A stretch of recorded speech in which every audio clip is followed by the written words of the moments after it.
Keep your hands up above your head. Keep backing forward. Keep backing up. Stop. Get on your knees. Put your hands on top of your head. Drop the phone to the ground. Cross your feet behind you.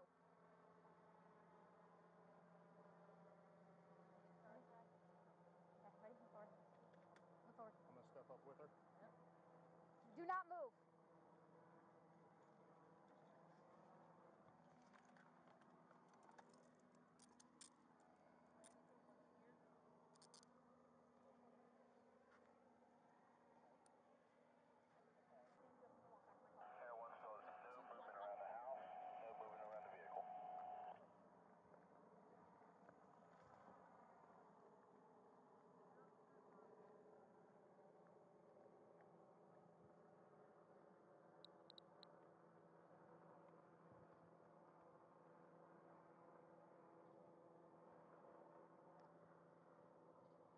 Clear. Vehicle is clear.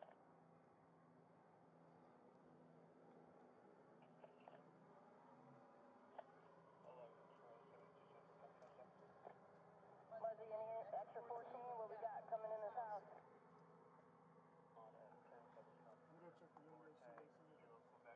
Go in the house, 2 kids. Children are 5 and 6. How do you want to do this? Announce. Ready? Any other threats? I guess. The kids are going to be in the rooms to the left. Just wait for it.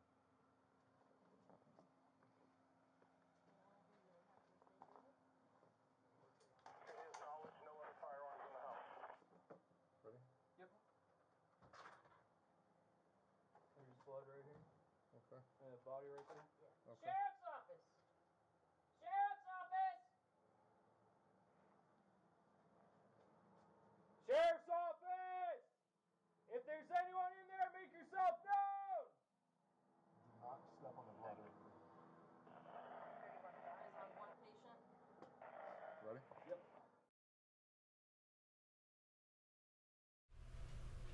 Okay, good morning. I'm Chief Deputy Brian Henderson. We are here this morning to give you an update in regards to the double homicide that occurred last evening at 1322 East Parkway in DeLand. Our 911 center received a call around 7:56 from an individual who identified himself as Michael Williams. Michael reported that he had just shot 2 people inside the house at 1322 East Parkway.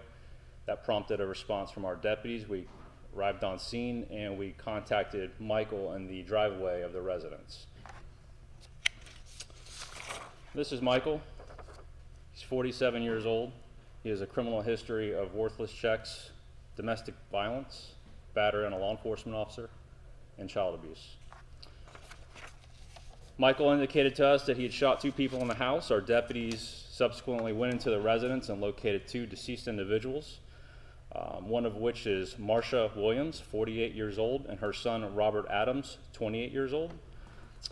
Michael and Marsha were married for about 10 years. They have no children in common. And Michael gave us a story that he was attacked by Marsha and Robert. And this stemmed from an argument that occurred over the past couple days about the electricity in the house. Michael was upset that he felt that they were leaving the lights on in the house, and he went and put a lock on the box outside of the house, to which Marsha and her son cut. So he became upset, and that started this argument, which ultimately resulted in these 2 people being shot and killed. There were a 6-year-old and a 5-year-old also in the residence when this happened. Both of those children are Robert Adams' children. They do not live there. They live in Tallahassee. We do believe that they may have been a witness to this homicide, and we're working with DCF and the Child Protection Team to interview those children. We have been out there about 5 times this year for fights or arguments between these 2, none of which were physical. We did not make any arrests during those incidents. I do want to send my condolences out to the family of these 2 victims. This was a senseless murder that did not have to occur. So with that, I'll take some questions. He claimed, Brian, he claimed that they came after him with a weapon. How does he allege that they threatened him? And I'll let this picture speak for itself, and we'll release this today. He claims that he was violently attacked by these two. Now, I don't see anything on this guy. Now, I wasn't out there last night, but we'll release this picture as well. This does not look like a violent attack to me that warrants being shot multiple times. Did you find any other weapons on scene besides the gun that he allegedly used? The only weapon that we found was the firearm that he gave us. Was that in the vehicle with him? He had actually secured it in a box on the property, and we've recovered it. So when you arrived, he was in a vehicle in a driveway and the victims were in the home? Correct. And the children were still in the home? They were. So, DC, you're saying that they had been married for 10 years?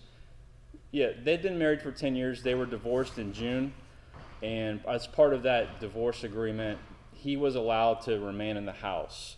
The plan, according to the court records, showed that the victim was supposed to sell the house and split the proceeds with him. So they both were living in this house together. Obviously, this was very toxic, as we'd been out there multiple times over minor issues, and then the rest is history as to what happened last night.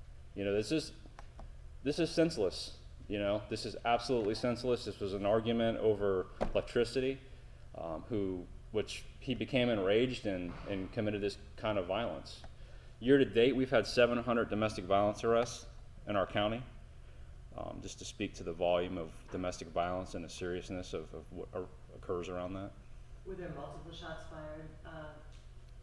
So we're still there. There are some pieces to this that we're still working through and could subject to change, but we do believe there are multiple shots fired. How many? Right now I couldn't tell you that. Were there any defensive marks on either the victims or Mr. Williams? That's something the medical examiner will have to tell us as far as the victims, but again, I'm going to hold this up. This guy, who appears to be in decent shape, is telling us he was attacked violently. I don't see it. Was the gun his, Chief? Yes. Legally? Legally, yes. He was, I mentioned his criminal history, but adjudication was withheld on those charges. Chief Deputy, you said that you guys went there recently and there was no arrest. Was that also a domestic violence incident? Well, anytime you have cohabitants who are living as a family unit, we term that as domestic violence or domestic related, but we have to establish if there's a crime, whether it's a battery or an assault. None of those cases rose to that level, which is why no arrests were made. How recent was that? She had actually called us several hours prior on a telephone handled call, and she was looking for legal advice. And we have that available too. We'll make the body camera audio recording available to you today as well. So last night she had called asking for some kind of legal help. Yeah, there was this back and forth between who's controlling the power, who could put a lock. It's sad that they got divorced. It's not obviously going to work out. They're living in this house. Like I said, we've been out there 5 different times, and then he goes into this rage. I don't know any other word to describe it, and this is what we're left with. You got a 5- and a 6-year-old that likely witnessed their father being murdered. You said you had been out there 5 times already this year. Did she initiate those previous 5 calls, or was it split between It was split between the two of them. And the chief, Mr. Williams, and her? Yes. And the children just happened to be visiting their dad. Their mother lives in Tallahassee. Yes.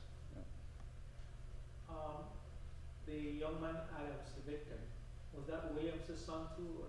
Yeah, that is her son, her adult son, 28 years old. But not his son? Correct. They have no children in common. Any other questions? Okay, thank you. Chief.